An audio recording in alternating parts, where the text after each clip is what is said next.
తిరిగి BCN news కి స్వాగతం. జిల్లాలో ఆక్వా చెరువుల అప్సడా రిజిస్ట్రేషన్ ప్రక్రియ ఈ నెలాఖరు నాటికి 100% పూర్తి కావాలని పశ్చిమ గోదావరి జిల్లా కలెక్టర్ చదలవాడ నాగరాణి అన్నారు. భీమవరంలోని కలెక్టరేట్ పీజీఆర్ఎస్ సమావేశ మందిరంలో ఆక్వా చెరువుల అప్సడా రిజిస్ట్రేషన్ల ప్రక్రియపై జిల్లా కలెక్టర్ అధ్యక్షతన మత్స్యశాఖ అధికారులు సిబ్బందితో సమీక్ష సమావేశం జరిగింది. ఈ సందర్భంగా కలెక్టర్ మాట్లాడుతూ జిల్లాలో 1,32,000 ఎకరాల్లో ఆక్వా సాగు జరుగుతుందని, ఇప్పటి వరకు 65,704 ఎకరాలు ఆక్వా సాగు అప్సడాలో రిజిస్ట్రేషన్ జరిగిందని, 39,816 ఎకరాలు అప్సడాలో రిజిస్ట్రేషన్ కావాల్సి ఉందని అన్నారు. ఈ నెలాఖరు నాటికి 100% అప్సడాలో రిజిస్ట్రేషన్ ప్రక్రియ పూర్తి చేయాలని మత్స్యశాఖ అధికారులను కలెక్టర్ ఆదేశించారు. ఈ సందర్భంగా అప్సడాలో జిల్లాకు సంబంధించి నూతనంగా నియమించబడిన డైరెక్టర్లు వేగేసిన సత్యనారాయణరాజు, రాసమల్ల వీరయ్య, సాయి మనోహర్ రాజు, రాష్ట్ర ఫిష్ ఫార్మర్స్ అసోసియేషన్ అధ్యక్షులు ఎన్ రామరాజుల్లో కలెక్టర్ నాగరాణి దుస్సాలువ పుష్పగుచ్చంతో సన్మానించారు. తొలుత స్వర్ణ గ్రామం స్వర్ణ వార్డు 2026 క్యాలెండర్ను joint collector T Rahul Kumar Reddy ఇతర అధికారులతో కలిసి ఆమె సంయుక్తంగా ఆవిష్కరించారు.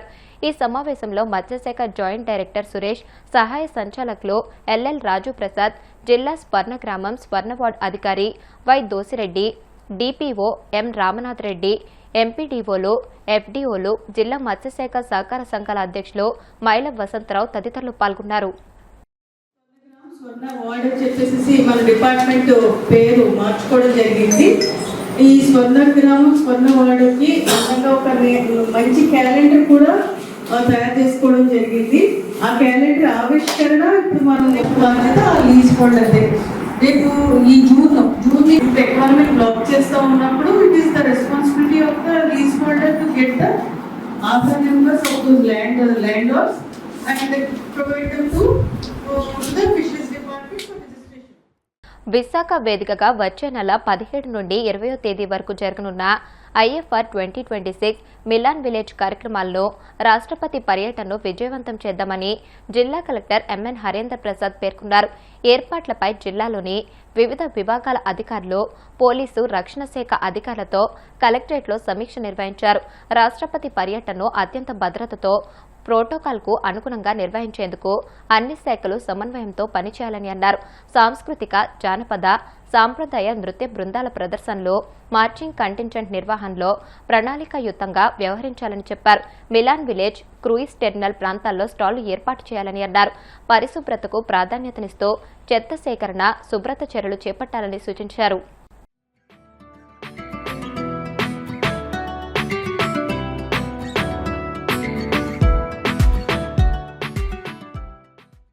అనంతపురం జిల్లా నూతన సంయుక్త కలెక్టర్గా సి విష్ణుచరణ్ కలెక్టరేట్లో బాధ్యతలు స్వీకరించారు.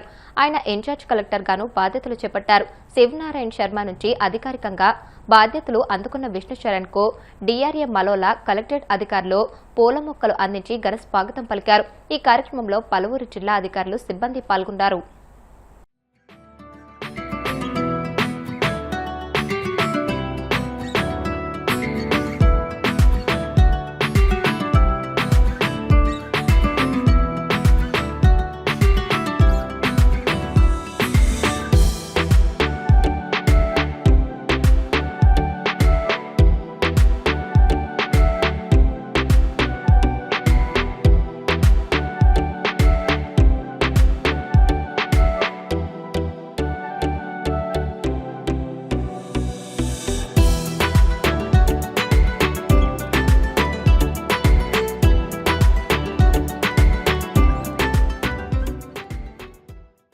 కర్నూలు జిల్లా ఆలూరు వైసీపీ ఎమ్మెల్యే విరూపాక్షి వ్యాఖ్యలకు టీడీపీ నియోజకవర్గ ఇన్ఛార్జ్ వైకుంఠ జ్యోతి కౌంటర్ ఇచ్చారు.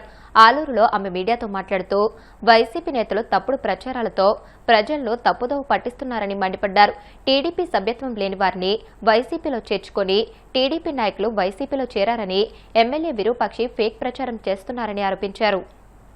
ఎమ్మెల్యే విరూపాక్షి నిన్న మరకట్టు నుంచి టీడీపీ కార్యకర్తలు వైసీపీ పార్టీలో చేరారని చెప్పేసి చెప్తా ఉన్నారు. కానీ వాళ్ళ సభ్యత్వాలు కూడా టీడీపీలో లేవు. వాళ్ళు వైసీపీ కార్యకర్తల్ని మళ్ళా చేర్చుకొని టీడీపీ కార్యకర్తలని చెప్పడం చాలా తప్పు. ఒక ఎమ్మెల్యేగా ఉండి ఇట్లాంటి అబద్దాలన్నీ చెప్తూ, ఇలాంటి ఫేక్ ప్రచారాలన్నీ చెప్తూ చేయడం చాలా తప్పు. ఆయనకి వాళ్ళ సభ్యత్వాలు కూడా చూపించమని చెప్పేసి చెప్తా ఉన్నాం. కానీ వాళ్ళని మర్చిపోతా ఉన్నారు. ఆలూరు నియోజకవర్గంలో అని చెప్పేసి ఎమ్మెల్యే ఉన్నాడనే విషయం ప్రజలు మర్చిపోతా ఉన్నారు. వాళ్ళ ఉనికిని కాపాడుకోవడానికి ఇలాంటి ఫేక్ ప్రచారాలన్నీ చేస్తా ఉన్నారు. ఈ వైసీపీ వాళ్ళు చాలా మంది వస్తామని చెప్పి మాకు అడుగుతా ఉన్నారు. మేము గిన గేట్లు ఓపెన్ చేసి మేము గిన చెప్పామంటే వాళ్ళ వైసీపీ పార్టీ ఆలూరు నియోజకవర్గంలో ఖాళీ అవుతుందని చెప్పేసి కూడా చెప్తా ఉన్నాం. విరూపాక్షి గారికి ఇంకొకసారి చెప్తా ఉన్నాం, ఇలాంటి ఫేక్ ప్రచారాలు అని చెప్పేసి మానుకొని ప్రజలకు ఏదైనా అభివృద్ధి చేయడానికి సహకరించాలని చెప్పేసి కూడా తెలియజేస్తా ఉన్నాం. సింగరేణి బొగ్గు గన్ల టెండర్ల కుంభకోణంపై బీఆర్ఎస్ వర్కింగ్ ప్రెసిడెంట్ కేటీఆర్ తీవ్రస్థాయిలో ధ్వజమెత్తారు. ఈ స్కామ్పై కేంద్ర బొగ్గు గన్ల శాఖ మంత్రి కిషన్ రెడ్డి వైఖరిని తప్పుబడుతూ సీఎం రేవంత్ రెడ్డితో బీజేపీకి చీకటి ఒప్పందం ఉందేమోనని ఆయన ఘాటుగా ప్రశ్నించారు. ముఖ్యమంత్రి రేవంత్ రెడ్డి తన బావమర్దికి అక్రమంగా టెండర్ కట్టుబెట్టేందుకే దేశంలో ఎక్కడా లేని సైట్ విజిట్ నిబంధనను కొత్తగా చేర్చారని కేటీఆర్ ఆరోపించారు. తమ ప్రభుత్వ హయాంలో -20% ఖరారైన టెండర్ను రద్దు చేసి ఇప్పుడు దాదాపు 10% ప్లస్కు కాంట్రాక్టులు అప్పగించడం దారుణమని విమర్శించారు. ఈ కుంభకోణంలో ప్రధాన దోషి ముందుకొచ్చి సీబీఐ విచారణ కోరారని కేంద్ర మంత్రి చెప్పడం విడ్డూరంగా ఉందని ఎద్దేవా చేశారు. గత 2 సంవత్సరాలుగా ఎన్నికల ముందు స్కీములు, ఇప్పుడు స్కాములు అన్నట్టు సింగరేణిని కొల్లగొడుతున్నది కాంగ్రెస్ ప్రభుత్వం.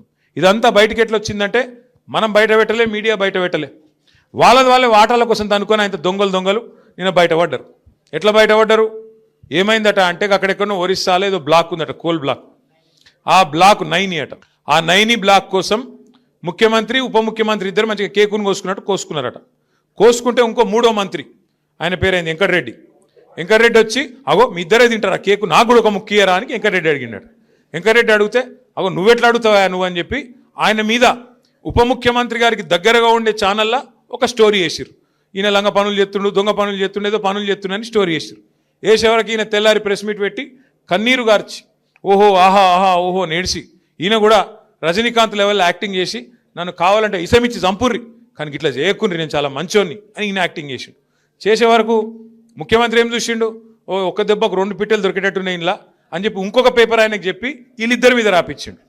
రాపిచ్చే వరకు ఉప ముఖ్యమంత్రికి మండింది, అగో ఇట్లా చేస్తారు నన్ను, ఇంత మాట అంటావా, నన్ను నేను దోపిడీ చేస్తా అంటున్నావా, దోసుకుంటుందంతా నువ్వు, నీ కుటుంబం, నీ అన్నదమ్ములు, మమ్మల్ని అంటావా అని చెప్పి ఆయన ఉప ముఖ్యమంత్రి తెల్లారి రద్దు చేసి పారేసి. రద్దు చేసినాక ఏమైంది, మన నాయకుడు హరీష్ రావు గారు ఆయన ప్రెస్ మీట్ పెట్టిండు. అరే ఇది ఒకటే ఎట్లా రద్దు చేస్తావురా భయ్, మరి అన్ని ఇవన్నీ ఉన్నాయి, ఇవన్నీ కూడా రద్దు చేయని పెట్టిండు సింగరేణిలో. ఇప్పుడు ఇక కుడితిలో వాడు ఎలక లెక్క కొట్టుకుంటారు ఎక్కడోడు అక్కడ.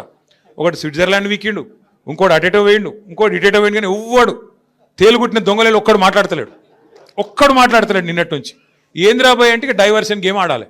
అక్కడ అట్లా మాట్లాడగానే దొరికిరుగా దొంగలు, ఇక వెంటనే నోటీస్, నడు హరీష్ రావు నువ్వు పోలీసుల ముంగట కూర్చో. దేనికి రాబాయ్ కూర్చున్నాడు అంటే 2 ఏళ్ళకి అదేదో కార్తీక దీపం సీరియల్ ఉంటుంది, దాని లెక్క నడుతుంది కథ.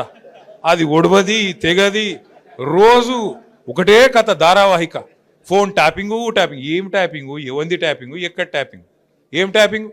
రేవంత్ రెడ్డి అనే లుచ్చగాడు గతంలో మన ఎమ్మెల్యేలను కొన్నప్పుడు కాదు, ఆయన తిట్టాలని తిడతలే నేను. ఇప్పుడు నువ్వు లుచ్చ పని చేస్తే లుచ్చగాడే అంటారు. నువ్వు మా ఎమ్మెల్యేలను కొనుక్కుంటా 50 లక్షల రూపాయలతో దొరికిపోయిన దొంగవు. మరి నీ ఫోన్ ఏమన్నా చూసిరేమో, నాకేమెరక ఎవరికేమెరక, మంత్రులకు. పోలీసు వాళ్ళ పని పోలీసు వాళ్ళు చేస్తారు, దొంగలు ఎవడు పట్టుకుంటాడే పోలీసు వాళ్ళు చేస్తే పని వాళ్ళు చేస్తారు. మధ్యలో మాకేం సంబంధం, ఎవరికి సంబంధం. లుచ్చ పని చేస్తే పట్టుకొని లోపలెత్తారా ఎరా. మరి అదేదో పెద్ద స్వాతంత్ర పోరాటానికి పోయినట్టు నన్ను జైల్లో దోమలు కుడుతుండే ఎరికేనా అని మాకు అసెంబ్లీలో చెప్తుంది. మరి జైల్లో దోమలు కాకపోతే ఏముంటాయి, దోమలు బల్లులు ఉంటాయి. ఈయనకు దోమలు బల్లులు కాదు, ఈయనకు తొండల పిచ్చిన్నది బాగా. ఒకటే ఎత్తుకున్నారు ఇక వీళ్ళు, ఒక లంగా పంచాయతీ అన్నట్టు. ఏమన్నా అంటే ఇప్పుడు వివేక్ని పట్టుకుంటే మీ మంత్రిని, మొన్న ఆయన చూస్తే నవ్వు వచ్చింది నాకు.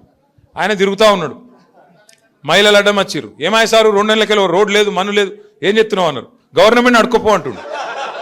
నువ్వేరా గవర్నమెంట్ నాయనా, నువ్వే మంత్రివి, నువ్వే గవర్నమెంట్, మర్చిపోయి నువ్వు అంటే. ఇంకా కేసీఆర్ ముఖ్యమంత్రి ఉన్నాడు, ఇంకా సుమనే ఎమ్మెల్యే ఉన్నాడు, వాళ్ళని అడుకోపోరు అన్నట్టున్నది. ఏం చెప్పాలి మళ్ళీ వీళ్ళతో కొట్లాడాలి మన కర్మ. బాధ ఏంటంటే మీరు చూడరు, ముఖ్యమంత్రి గారు కూడా నిన్న మాట్లాడుతుండే ఎక్కడో మాట్లాడుకుంటా, ఇదివరకు మంత్రులు ఉన్న వాళ్ళు పొంకనాలు కొట్టిండ్రు, వేదిక మీద ఉన్నారు అంటుండు. అంటే ఒక విచిత్రమైన పరిస్థితి రాష్ట్రంలో ఉన్నది. అందుకే వాళ్ళకు అబద్ధాలు కూడా చక్కగా చెప్పస్తలేదు. ముఖ్యమంత్రి గారు ఆయనకు పరిపాలన చేతనైతే లేదు, పాపం నడిపస్తలేదు. ఆయన బాధ వర్ణనాతీతంగా ఉంది. ఆయన ఎవడు గుర్తుపడతలేడు ముఖ్యమంత్రిగా. వార్తలు ముగించే ముందు ముఖ్యాంశాలు మరొకసారి. వైసీపీ 5 ఏళ్ల పాలనపైన కూటమి ప్రభుత్వం 19 నెలల పాలనపైన అసెంబ్లీలో చర్చకు సిద్ధమా? జగన్మోహన్ రెడ్డికి మంత్రి సవిత సవాల్.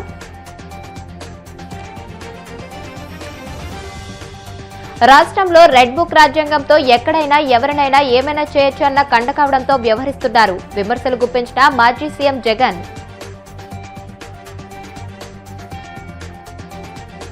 జిల్లాలో ఆక్వా చెరువుల అప్సడా రిజిస్ట్రేషన్ ప్రక్రియ ఈ నెలాఖరు నాటికి 100% పూర్తి కావాలి. అధికారులను ఆదేశించిన పశ్చిమ గోదావరి జిల్లా కలెక్టర్ నాగరాణి. రేవంత్ తో కిషన్ రెడ్డికి చీకటి ఒప్పందం ఉందన్న కేటీఆర్. సింగరేణిని ప్రైవేటీకరించేందుకే బీజేపీ కాంగ్రెస్ లు కుట్ర పన్నాయని వ్యాఖ్యలు. ఈ వార్తలు ఇంతటితో సమాప్తం. మరిన్ని వార్తల కోసం BCN digital YouTube channel, Facebook page ని ఫాలో అవ్వండి. అప్డేటెడ్ వార్తల కోసం ప్లీజ్ సబ్స్క్రైబ్.